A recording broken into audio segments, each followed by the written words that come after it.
Break के बाद आप सभी दर्शकों का अन्नदाता में स्वागत है। में बदलाव का दौर जारी है। काफी तेज बारिश हो जाती है तो कभी तेज धूप, और इसका प्रभाव मधुमक्खियों पर भी देखने को मिल रहा है। इस समय वातावरण में फूलों की कमी होती है, जिससे इनको समुचित आहार नहीं मिल पाता। वहीं दूसरी ओर इन दिनों मधुमक्खियों के शत्रु कीटों की संख्या भी बढ़ जाती है। ऐसे में मधुमक्खियां अपने घर भागने लगती हैं। जो किसान मधु उत्पादन व्यवसाय से जुड़े हैं, अगर वो इनका सही तरीके से प्रबंधन करें तो मधुमक्खियों को विपरीत मौसम में भी रखकर इनसे अच्छा लाभ कमा सकते हैं। तो चलिए इस बारे में जानते हैं कृषि विज्ञान केंद्र दरभंगा के कीट वैज्ञानिक डॉक्टर गौतम कुमार कुणाल से।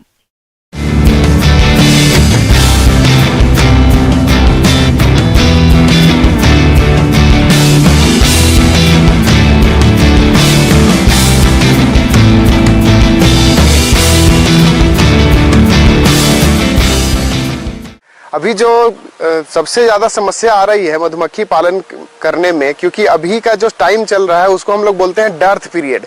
डर्थ पीरियड कहने का मतलब इस मौसम में आप मान करके चलिए कि मार्च से लेकर के सितंबर तक का ये ऐसा महीना है जिसमें कि फूलों की संख्या कम होती है। खास करके अभी जो जुलाई अगस्त सितंबर वाला समय है इसमें बहुत कम मिलता है, जिससे कि मधुमक्खियों को पराग कण या फिर पराग लेने में बहुत समस्या होती है।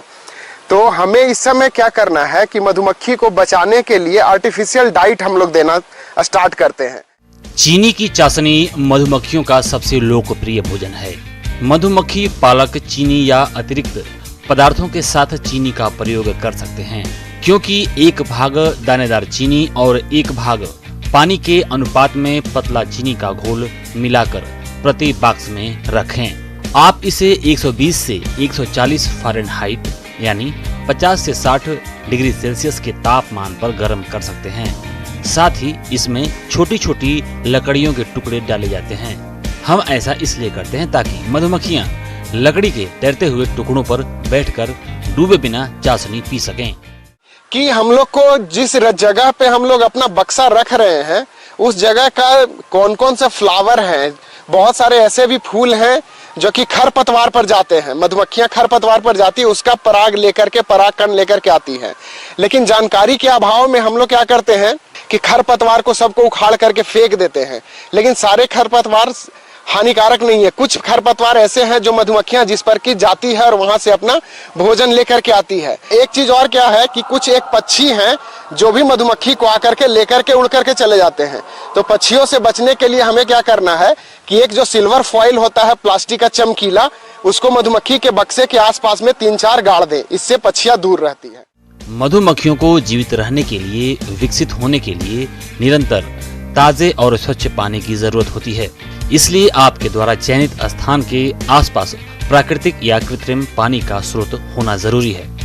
अधिकतर मधुमक्खी पालक पानी की बाल्टियों के अंदर लकड़ी या दूसरे पदार्थ के छोटे छोटे टुकड़े डालते हैं, ताकि मधुमक्खियां पानी में डूबे बिना तैरते हुए टुकड़ों पर बैठकर पानी पी सके। तो इस चीज का नियंत्रण करने के लिए हमें सबसे पहले क्या करना है कि हमारा जो कॉलोनी है वो स्ट्रांग होना चाहिए। कॉलोनी को स्ट्रांग करने के लिए उसको प्रॉपर डाइट दें। और अगर जिस कॉलोनी में हम लोग मान करके चलिए कि 5 से हम लोग 7 या 6 ऐसा कुछ फ्रेम रखे हैं, लेकिन उतने फ्रेम के लिए हमारे बक्से के अंदर में मधुमक्खियां नहीं है, तो हमें क्या करना है कि नंबर ऑफ फ्रेम को कम कर देना है। क्योंकि अगर फ्रेम ज्यादा रहेगा तो जितने भी हमारी वर्कर्स है वो सारे फ्रेम पर ना जा करके नहीं जा पाएंगे, और विजिट नहीं करने से क्या होगा कि उधर कीड़ा मकोड़ा पनपना शुरू हो जाता है। अब इस समय क्या करता है कि एक जिसको हम लोग वैस्प बोलते हैं, लोकल भाषा में उसको बिड़नी या हड्डा बोलते हैं, वो क्या करता है कि वो आकर के एक एक मधुमक्खियां उठा करके लेकर के चला जाता है, जिसकी वजह से कॉलोनी को बहुत ज्यादा क्षति हो रही है। इससे बचने के लिए कुछ नहीं, एकदम सिंपल सा उपाय क्या करना है कि इधर आप जो हमारा एंट्रेंस है मधुमक्खी का जो मुंह है उसके सामने एक वायर का नेट डाल दें। एक ऐसा जाली का निर्माण करें जिससे कि केवल मधुमक्खियां अंदर बाहर कर सके और बड़ा वाला जो कीट है वो ना जा सके। इससे हम इसको बचा सकते हैं। माइट कीट एक परजीवी कीट है जो अन्य फसलों के साथ मधुमक्खी पालन में भी पाया जाता है। इस कीट के लगने से मधुमक्खियों को कई तरह की परेशानियां हो सकती हैं। मधुमक्खियों में लगने वाले इस कीट से होने वाली बीमारियां संक्रामक होती हैं, जो मधुमक्खियों के संपर्क में आने से आसानी से एक दूसरे को लग जाती हैं। मधुमक्खी में यह कीट लगता है, इस तरह से मक्खी विकलांग हो जाती है। इसके साथ ही मक्खी का विकास रुक जाता है। माइट के प्रकोप की स्थिति में 85% फार्मिक एसिड का उपयोग रुई के फाहे में एक लकड़ी की मदद से लपेटकर बक्से में रख देना चाहिए, जिससे उसकी गंध से कीटों से छुटकारा पाया जा सकता है। यह मौन वंश के बक्से के दरवाजे पर ही रख देना चाहिए।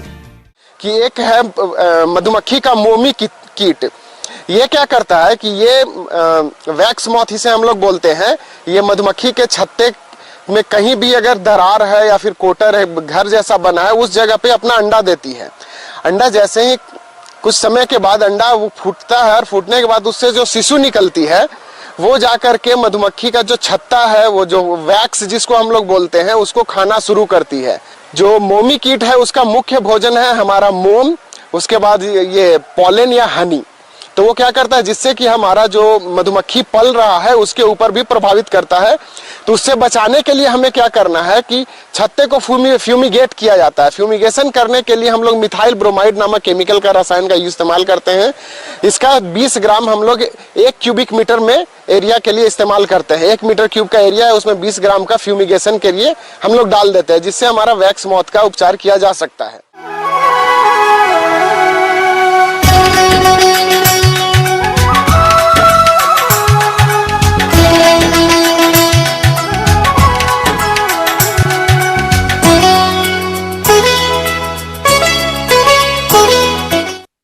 मिर्च का जायका भले ही तीखा हो, लेकिन इसकी खेती करने वाले किसानों के लिए मीठा होता है।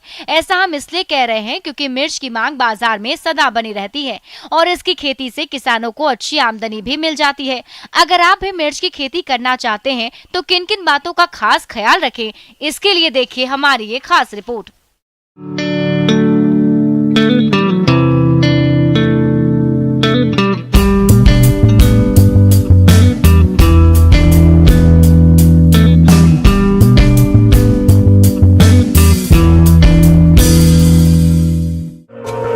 मिर्च एक मसाला वाली फसल है।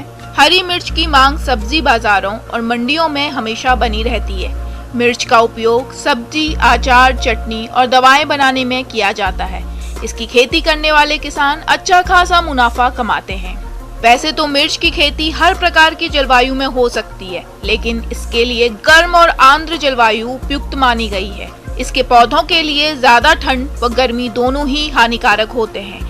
मिर्च की खेती से अच्छी पैदावार लेने के लिए 15 से 30 डिग्री सेल्सियस तापमान अति उत्तम माना गया है। वैसे तो हरी मिर्च की खेती सभी प्रकार की मिट्टी में की जा सकती है, लेकिन अच्छे जल निकास वाली बलुई दोमट मिट्टी, लाल दोमट मिट्टी जिसमें कार्बनिक पदार्थ की मात्रा अधिक हो, वो मिट्टी सबसे उपयुक्त मानी गई है। किसी भी फसल से अधिक पैदावार लेने के लिए किस्मों का चुनाव करना महत्वपूर्ण है। किसान भाइयों द्वारा मिर्च की खेती के लिए किस्मों का चुनाव अपने क्षेत्र के अनुसार ही करना चाहिए। काशी अनमोल, काशी विश्वनाथ, जवाहर मिर्च, अर्का सुफल, गायत्री प्रिया, पूसा ज्वाला, पूसा सदाबहार और भाग्य लक्ष्मी का चयन करके किसान भाई खेती कर सकते हैं। मिर्च की संकर किस्में: काशी अर्ली, काशी हरिता, उजाला, तेजस्विनी, अग्नि, चैंपियन, सूर्या की खेती करके किसान अधिक पैदावार ले सकते हैं। सामान्य बीज की मात्रा 1.5 किलो प्रति हेक्टेयर लगती है और मिर्च की हाइब्रिड किस्मों के लिए बीज की मात्रा 200 ग्राम से 250 ग्राम प्रति हेक्टेयर लगती है। मिर्च के बीज की बिजाई करने से पहले उसको उपचारित कर लेना चाहिए ताकि बीज का अंकुरण सही हो। बीज को 3 ग्राम थीरम और 2 ग्राम कार्बेडिज्म प्रति किलो बीज से उपचार कर लेना चाहिए। इस प्रकार से 3 से 4 सप्ताह में नर्सरी पौध रोपाई के लिए तैयार हो जाती है। मिर्च की फसल के लिए खेत की तैयारी अच्छे से करनी चाहिए। इसके लिए पहली जुताई मिट्टी पलट हल से करते हैं। इसके बाद 2 जुताई कल्टीवेटर से करके पाटा लगाकर खेत को समतल कर लेना चाहिए। खेत की तैयारी के समय गोबर की खाद 25 टन प्रति हेक्टेयर डालकर खेत में अच्छी तरह से मिला देनी चाहिए। उर्वरक में urea 137 kilo, single super phosphate 187 kilo और म्यूरेट ऑफ पोटाश 50 किलो प्रति हेक्टेयर की आवश्यकता होती है, जिसमें नाइट्रोजन की आधी मात्रा, फास्फोरस और पोटाश की पूरी मात्रा पौध रोपाई के समय खेत में डालते हैं और बाकी बची नाइट्रोजन खड़ी फसल में डालते हैं। मिर्च की पौध की रोपाई करते समय पौधे से पौधे की दूरी का ध्यान रखें। किसान को लाइन से लाइन और पौधे से पौधे की दूरी 60 गुणा 45 और 45 गुणा 30 सेंटीमीटर पर रोपाई करनी चाहिए।